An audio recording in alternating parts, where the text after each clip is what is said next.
हाँ, तो बच्चों हम सब पिछले वीडियो में जो है प्रॉपर्टीज ऑफ डिटर्मिनेंट्स पढ़ रहे थे। तो ये जो है ये टॉपिक बहुत ही इम्पॉर्टेंट है डिटर्मिनेंट सॉल्व करने के लिए। तो ध्यान दीजिएगा, पिछले वीडियो में जो है हम सब 5 प्रॉपर्टी देख लिए हैं और हम सब आगे देखते हैं। तो ये वीडियो पूरा देखिएगा तो पूरा फील आएगा, ठीक है। तो हाँ, देखते हैं। हम सब छठा प्रॉपर्टीज पढ़ते हैं। क्या कहता है? कहता है छठा प्रॉपर्टीज में, if all elements of a row or column of any determinant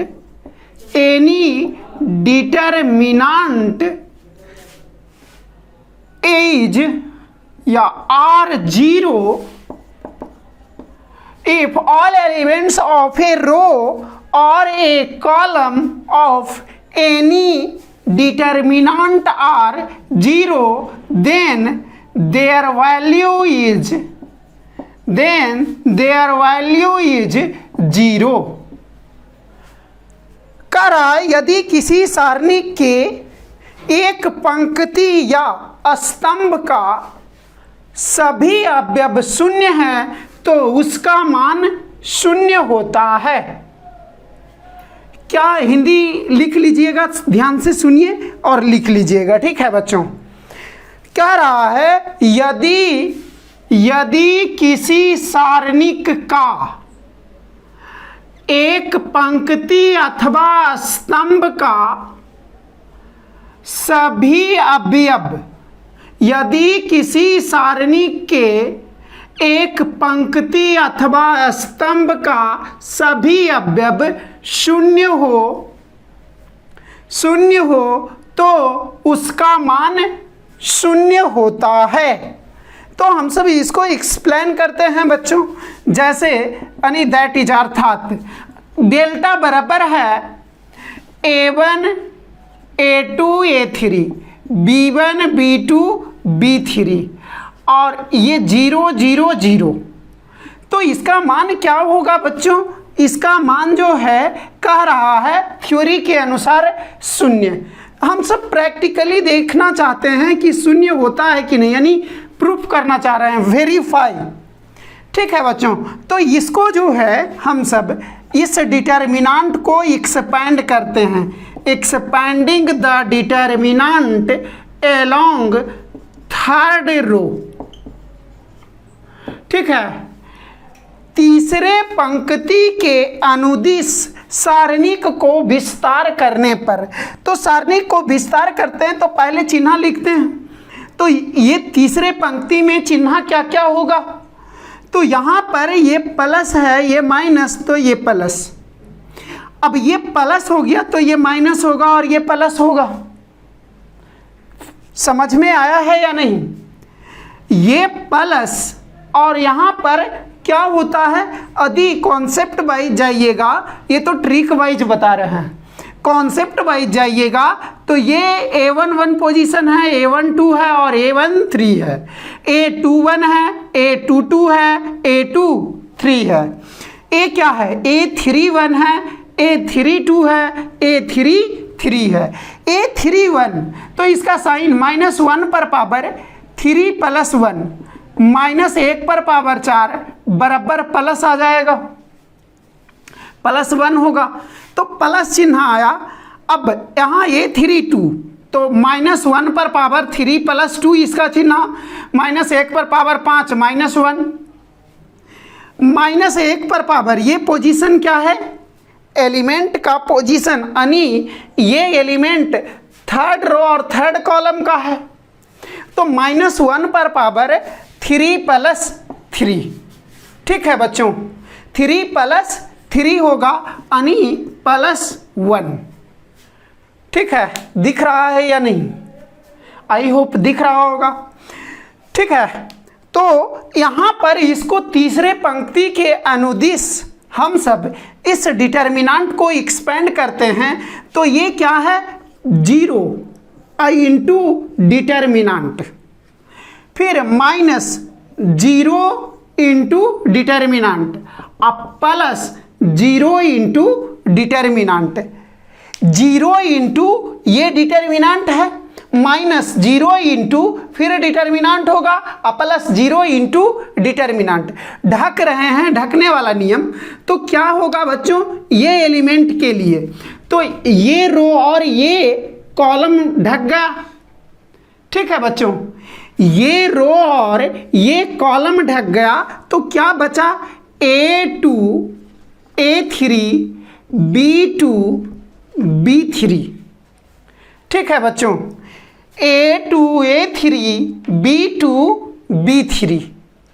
अब हम सब देखते हैं यहाँ पर, अब इसके लिए तो ये कॉलम और ये रो ढक गया, तो ये देखिए ये और ये ढक गया, तो A1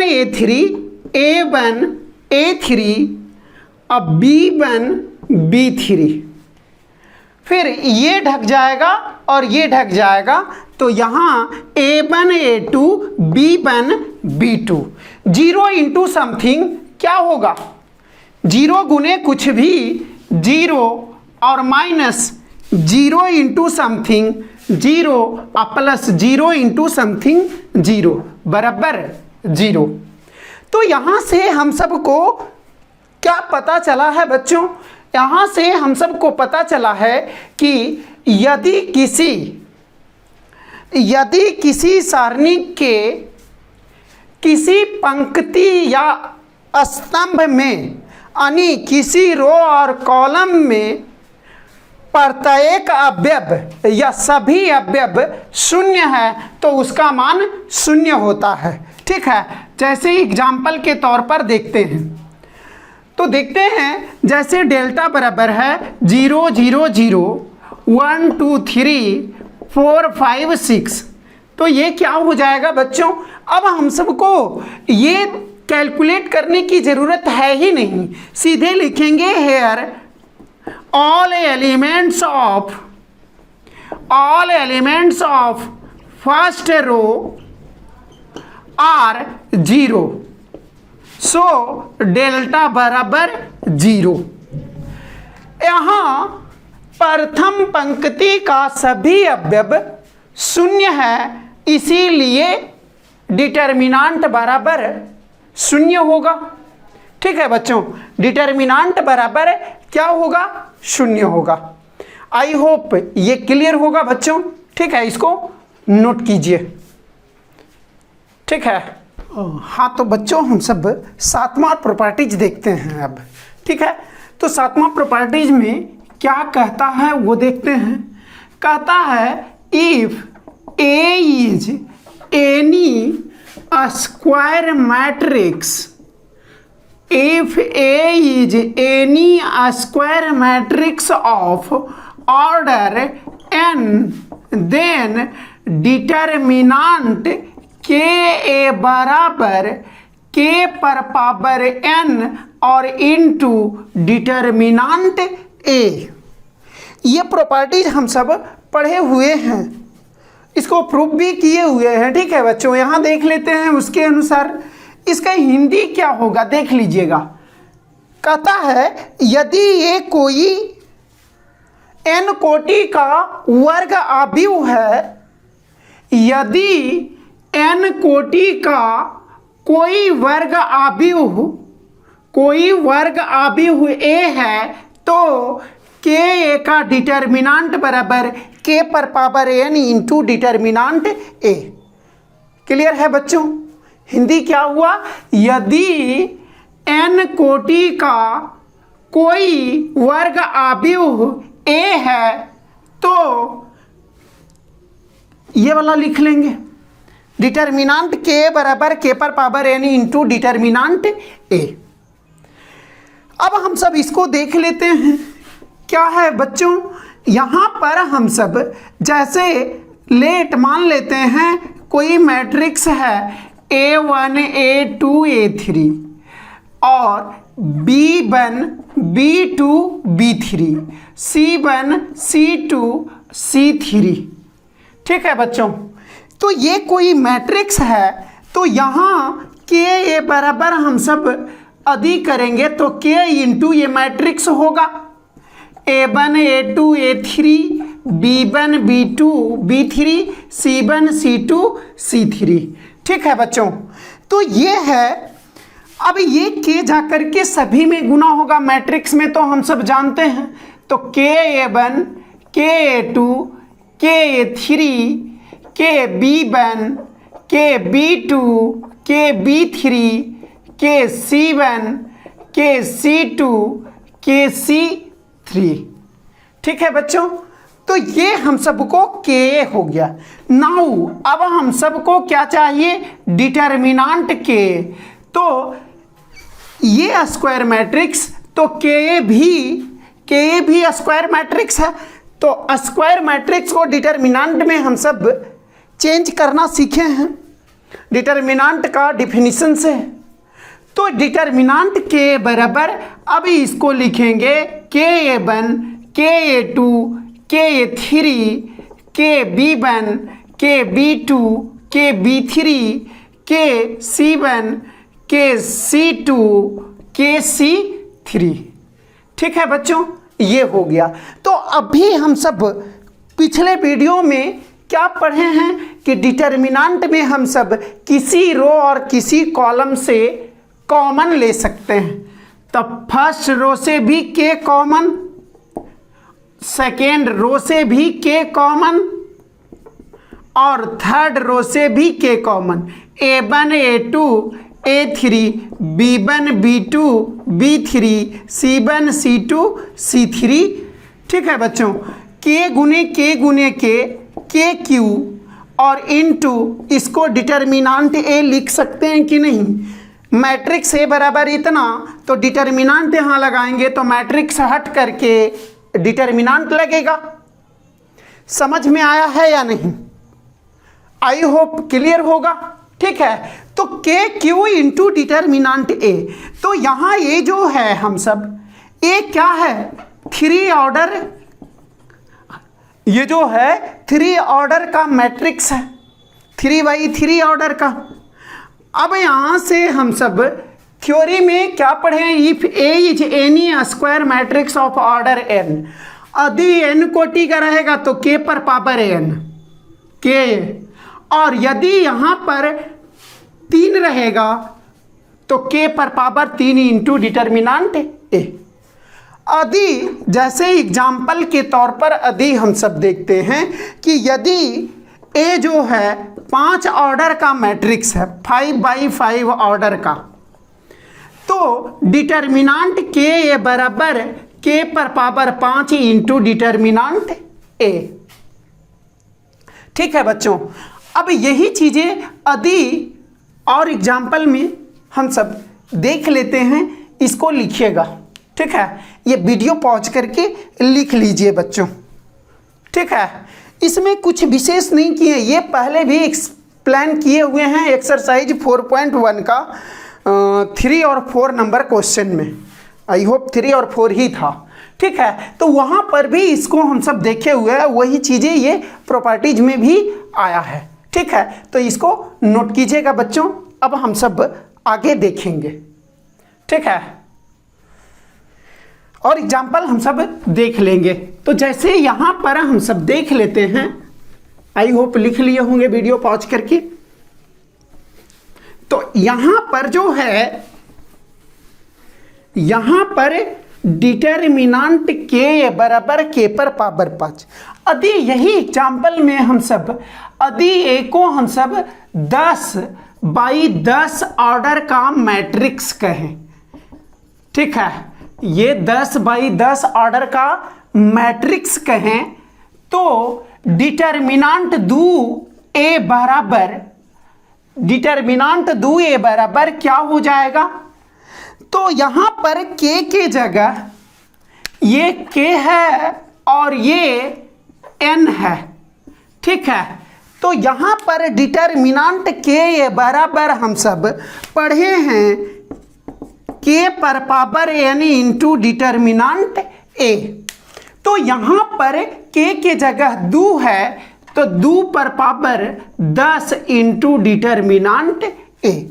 ध्यान रखिएगा बच्चों, ये सब क्वेश्चन यदि मतलब ये सब कॉन्सेप्ट यदि सीखते हैं तो कंपटीशन में बहुत आसानी से समझ में आएगा और क्वेश्चन भी सॉल्व करते टाइम आपको बहुत ही मज़ा आएगा। ठीक है, तो आई होप ये पॉइंट क्लियर होगा।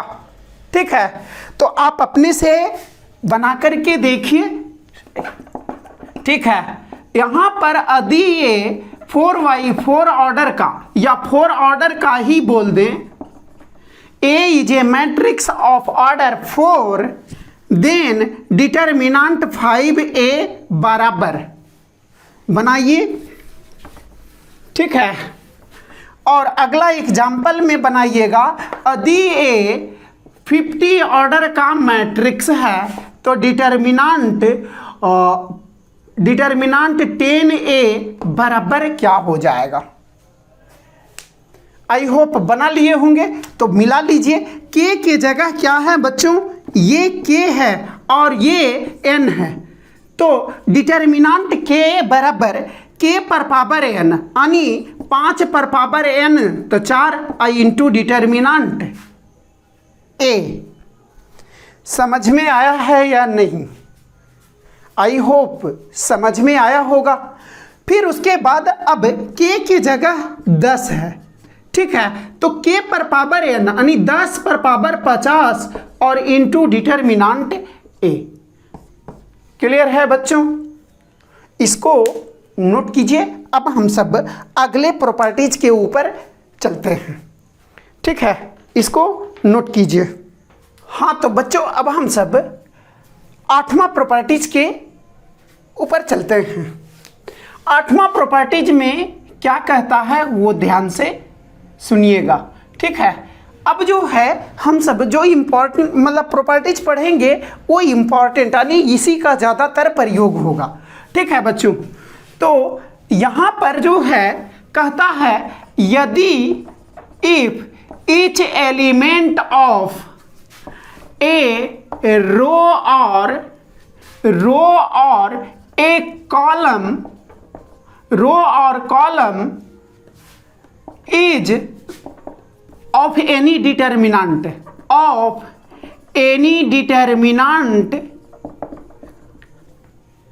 is sum of 2 or more than 2 terms, then it can be expressed as sum of 2 or more than 2 determinants। ठीक है बच्चों, तो इसका हिंदी देख लीजिएगा। क्या कह रहा है, यदि किसी सारणी के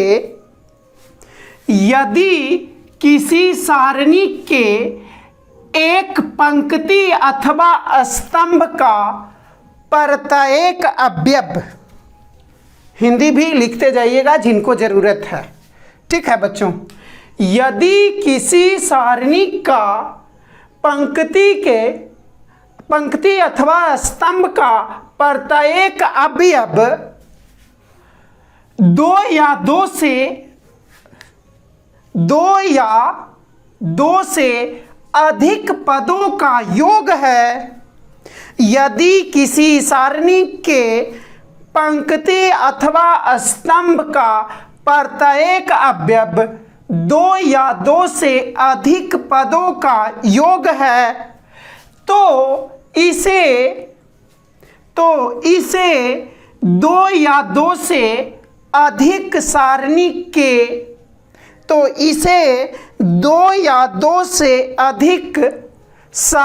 के योग के रूप में व्यक्त कर सकते हैं।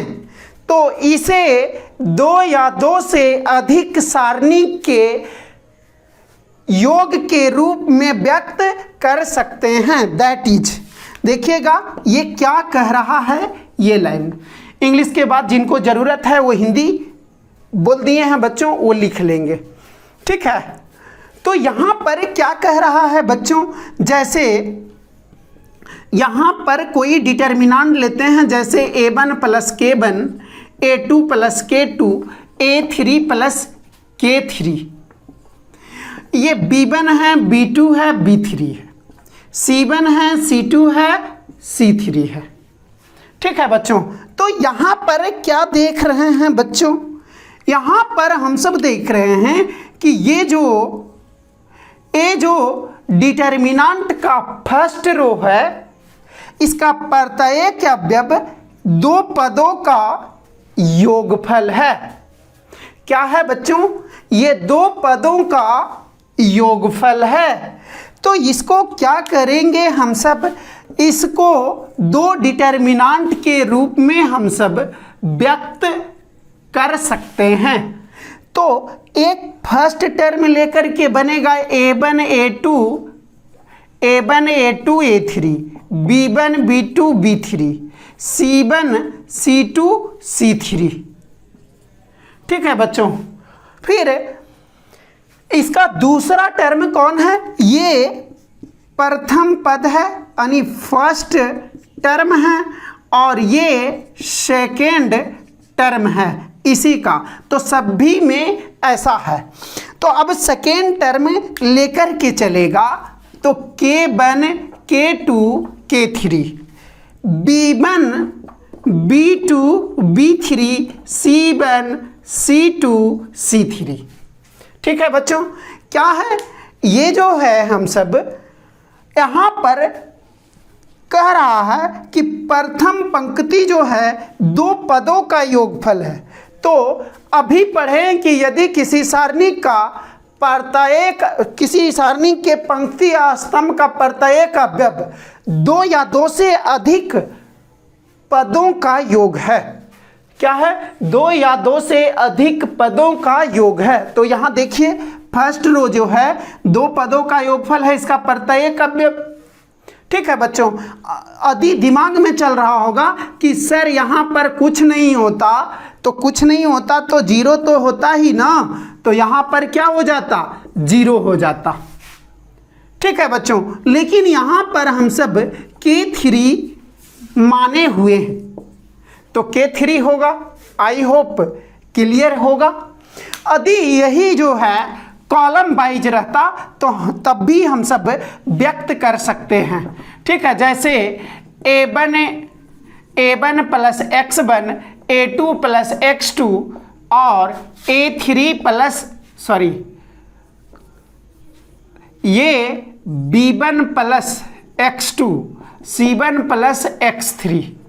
ठीक है बच्चों, और ये a2 a3, b2 b3, c2 c3। Column wise इस बार हम सब तोड़ना चाह रहे हैं। तो यहाँ पर क्या देख रहे हैं बच्चों? ध्यान से देखिए। ठीक है, ध्यान से देखिए। तो ध्यान से देखते हैं तो हमें पता चलता है। देख लिए हैं ध्यान से? हाँ, तो ये जो है ध्यान से देखते हैं तो हमें पता चला है कि C1 जो है फर्स्ट कॉलम वो दो पदों का योगफल है। तो बराबर क्या हो जाएगा? प्रथम को a1 b1 c1 और a2 a3 b2 b3 c2 c3। अब प्लस, अब री क्या होगा? x1 x2 x3। इधर वाला ये और ये अलग डिटर्मिनेंट ये दोनों को लेकर के आएगा। तो a2 a3 b2 b3 c2 c3। I hope clear होगा। ठीक है बच्चों, तो ये हम सबको ये प्रॉपर्टीज कहता है। ठीक है, तो इसको नोट कीजिएगा। अब जो है किन्हीं के दिमाग में चल रहा होगा कि सर ये इतना बराबर ये कैसे हो जाएगा? तो उनके लिए हम सब प्रूफ कर लेते हैं। ठीक है बच्चों, तो इसको नोट कीजिएगा। अब थोड़ा हम सब इसका डिस्क्रिप्टिव देख लेते हैं कि कैसे हो रहा है, ये जो है कैसे हो रहा है। तो ध्यान दीजिएगा बच्चों। आई होप ये वीडियो पॉज करके आप लोग नोट कर लिए होंगे। ठीक है। हाँ तो बच्चों हम सब ये देख लेते हैं इसका डिस्क्रिप्टिव कि कैसे क्या हो रहा है। ठीक है बच्चों, तो यहाँ पर हम सब जैसे क्या माने थे a1 plus k1 a2 plus k2 a3 plus k3, फिर b1 b2 b3 c1 c2 c3, यही डिटर्मिनेंट हम सब मान करके चल रहे थे। तो इसको हम सब डेल्टा बराबर माने हैं, तो इसको तोड़ते हैं expanding the determinant, expanding the determinant along first row. प्रथम पंक्ति के अनुदिश सारणी को विस्तार करने पर। ठीक है बच्चों, तो प्रथम पंक्ति के अनुदिश यहां पर क्या हो जाएगा, ये चिन्ह हम सब रखते हैं, ये प्लस ये माइनस और ये प्लस, यहां पर प्लस। अब यहां पर प्लस हो गया तो इधर जाएंगे तो एक बार माइनस, उसके बाद plus, minus plus minus plus होते रहेगा। इधर भी जाएंगे तो माइनस प्लस अल्टरनेट चलते रहेगा। आई होप ये समझ में आया होगा, ये हम सब पढ़े हुए हैं। ठीक है बच्चों, तो हम सब आगे बढ़ते हैं। ये a1 plus k1 into determinant, तो ये ढक गया और ये ढक गया, तो b2 b3 c2 c3, और ये माइनस चिन्ह है तो a2 प्लस k2 और इंटू ये क्या हो जाएगा बच्चों, ये ढक गया और ये ढक गया, b1 b3 और c1 c3। अब प्लस a3 प्लस k3, ये ढक गया और ये ढक गया, तो क्या बचा, तो ये ढक गया और ये ढक गया तो ये बचा। ठीक है, तो b1 b2 c1 c2। तो यहां पर थोड़ा ध्यान दीजिएगा बच्चों। अच्छा, यहां दो टर्म गुना है, तो एक बार ये गुना होगा इससे, तो इसको लिख देते हैं a1 into determinant b2 b3 और c2 c3। अब इसका फर्स्ट टर्म वाला पहले लिख लेते हैं, minus a2 into b1 b3 c1 c3 plus a3 into क्या हो जाएगा, b1 b2 c1 c2, ये हो गया।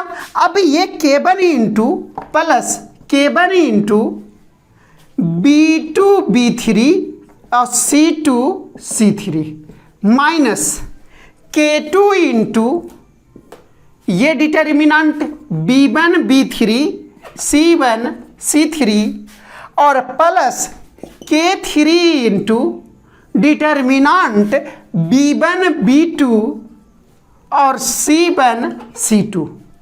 ये तो बुतरू वाला की 6th 7th का ये स्टेप है। आई होप सबको समझ में आया होगा। a1 इंटू इतना फर्स्ट टर्म वाला लिख रहे हैं, a1 इंटू इतना माइनस a2 इंटू इतना और प्लस a3 इंटू इतना। अब सेकेंड टर्म वाला k1 इंटू इतना और माइनस गुने प्लस माइनस k2 इंटू इतना प्लस k3 इंटू। तो ये ध्यान दीजिए, यहाँ से यहाँ तक ये जो है ये जाना पहचाना चेहरा है और ये भी जाना पहचाना, यानी उसके आधार पर ये भी हम सब से मतलब ये जो है रिलेटेड है, यानी पढ़े हुए हैं। तो ये किसका एक्सपेंशन है, ये जो है ये determinant a1 a2 a3 b1 b2 b3 c1 c2 c3। ठीक है बच्चों, यहाँ पर प्लस है तो प्लस डिटर्मिनेंट। अब a1 a2 a3 के जगह k1 k2 k3 है तो रख दीजिए और b1 b2 b3 और c1 c2 c3। I hope clear होगा बच्चों। कुछ भी नहीं किए हैं इसमें विशेष। क्या किए हैं, ये डिटर्मिनेंट लेकर के चले हैं, तो ये डिटर्मिनेंट क्या है, इसके फर्स्ट रो में दो पदों का योगफल है। तो हम सबको दिखाना था कि ये जो है दो डिटर्मिनेंट का योगफल है। अभी ये फर्स्ट रो दो पदों का योगफल है, तो ये दो डिटर्मिनेंट का योगफल है। क्लियर है बच्चों? तो इसी को एक्सपेंड किए प्रथम पंक्ति के अनुदिश, पहले वाले को पहले से गुना करते गए, इसको इधर लिख दिए, सेकेंड वाले को इधर लिख दिए हैं माइनस को ध्यान में रखते हुए। ये याद कीजिए कि किसका एक्सपेंशन है। इतना देर हम सब पढ़ रहे हैं, इतना देर से, तो हम सबको ये सब पता होना चाहिए कि ये किसका विस्तार है। ठीक है बच्चों, आई होप ये क्लियर होगा। ठीक है, यदि दिक्कत होता है तो वीडियो को फिर से रिवाइंड कर लीजिएगा बच्चों। आई होप अब समझ में आया होगा। ठीक है, तो हाँ, तो बच्चों हम सब अब नेक्स्ट प्रॉपर्टी देखते हैं। ठीक है, नेक्स्ट प्रॉपर्टी नंबर दे दीजिएगा। कह रहा है नेक्स्ट प्रॉपर्टीज में कि if each element of a row और column of any determinant is multiplied by constant k। यदि किसी सारणी के एक पंक्ति अथवा स्तंभ का प्रत्येक अवयव किसी अचर राशि द्वारा गुणा किया जाता है। इसका हिंदी क्या होगा? यदि किसी सारणी का एक पंक्ति अथवा स्तंभ का सभी अवयव अचर के द्वारा गुणा किया जाता है, then it is added to, और यह और and then and it is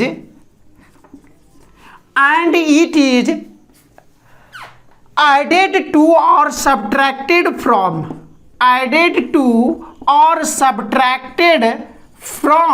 यानी इसे और इसे जोड़ा जाता है या घटाया जाता है corresponding elements of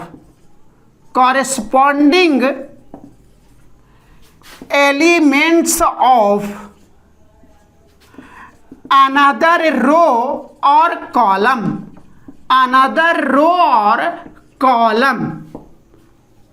then their determinant value remains same। Hindi क्या होगा बच्चों? यदि किसी सारणी के एक पंक्ति अथवा स्तंभ का प्रत्येक अवयव, यदि किसी सारणी के एक पंक्ति अथवा स्तंभ का प्रत्येक अवयव अचर राशि के द्वारा गुणा किया जाता है, और यह किसी दूसरे पंक्ति अथवा स्तंभ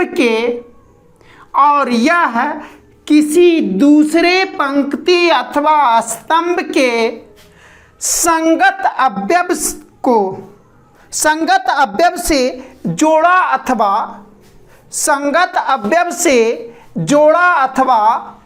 घटाया जाता है, तो उसके सारणी का मान समान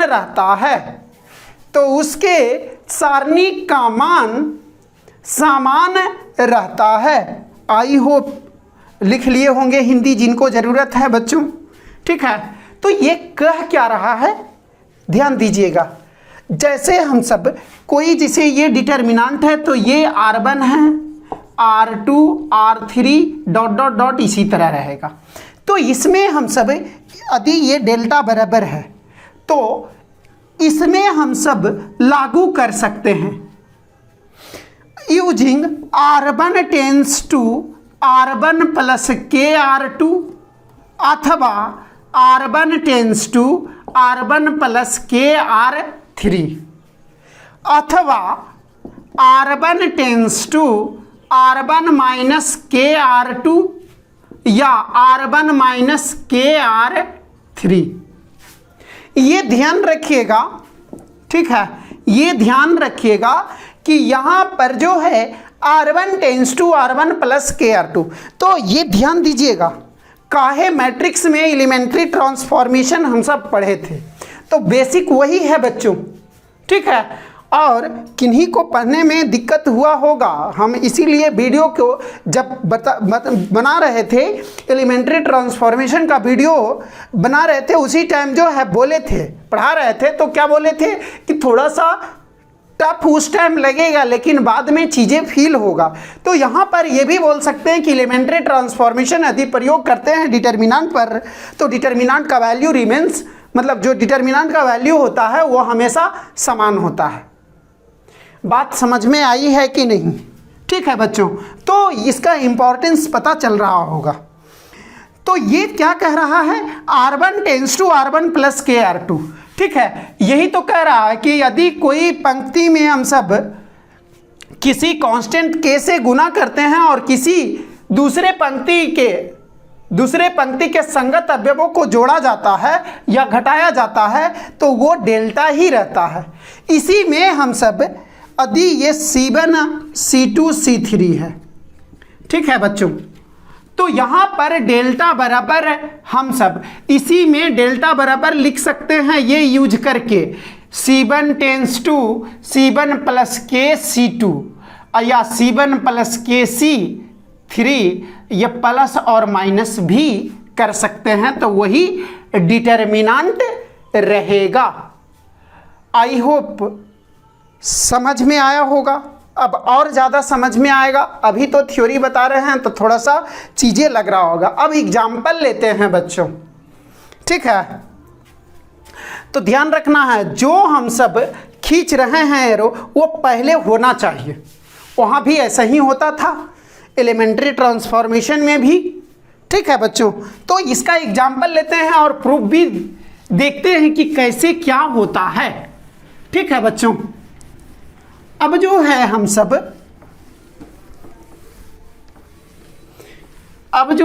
सब देखते हैं कि इसका प्रूफ कैसे होगा, ये बात जो है कैसे वेरीफाई होगा, ये हम सब कह दिए। और ये इम्पॉर्टेंट बहुत ही ये प्रॉपर्टीज बहुत ही इम्पॉर्टेंट है, इसी का तो जम करके प्रयोग होगा बच्चों, ठीक है। अब हम सब ये देखते हैं, जैसे डेल्टा बराबर मान लेते हैं A1 A2 A3 B1 B2 B3 C1 C2 C3। तो अभी जो प्रॉपर्टीज पढ़े हैं बच्चों, उसमें क्या कह रहा था, कह रहा था कि यदि किसी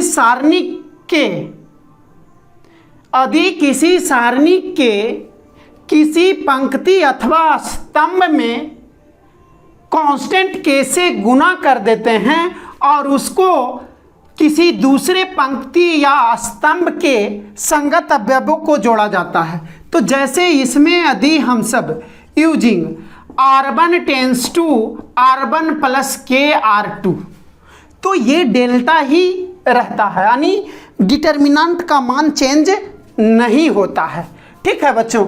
तो ये हम सब प्रयोग कर रहे हैं। तो यहाँ पर अब क्या हो जाएगा बच्चों, ये हो जाएगा A1 plus K B1 A2 plus K B2 A3 plus K B3 और ये B1 B2 B3 C1 C2 C3, ठीक है बच्चों। ये अब ये देखते हैं कि इसका मान इसके बराबर होगा कि नहीं।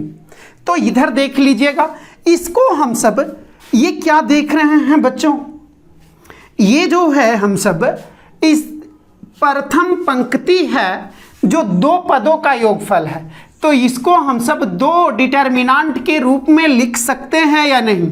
तो A1 फर्स्ट वाला पहले लिख दीजिए, A2 A3, B1 B2 B3, C1 C2 C3। I hope feel आ रहा होगा।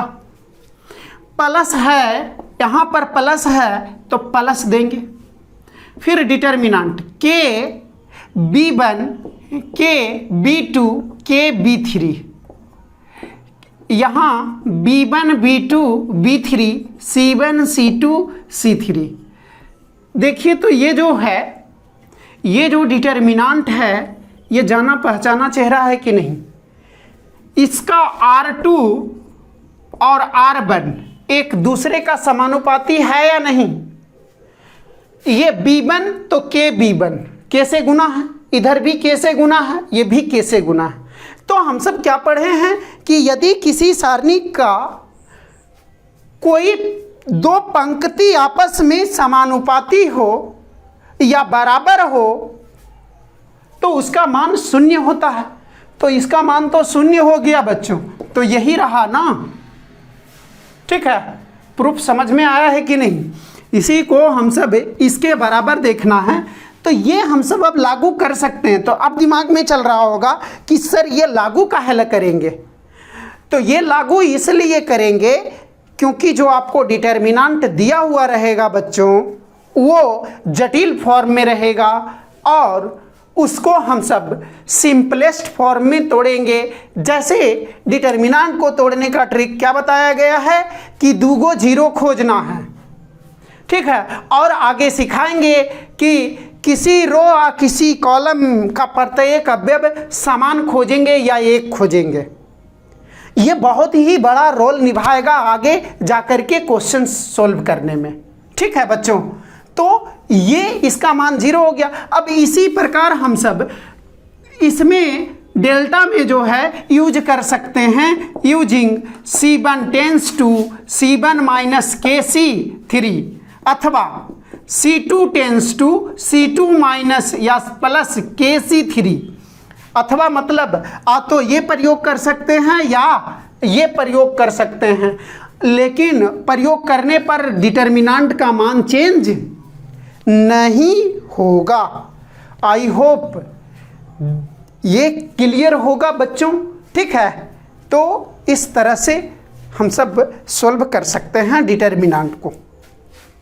ठीक है, और अब जो है हम सब क्वेश्चन में प्रैक्टिस करेंगे ही, इसके ऊपर बहुत सारा क्वेश्चन बताया जाएगा, इंपॉर्टेंट क्वेश्चंस वगैरह भी।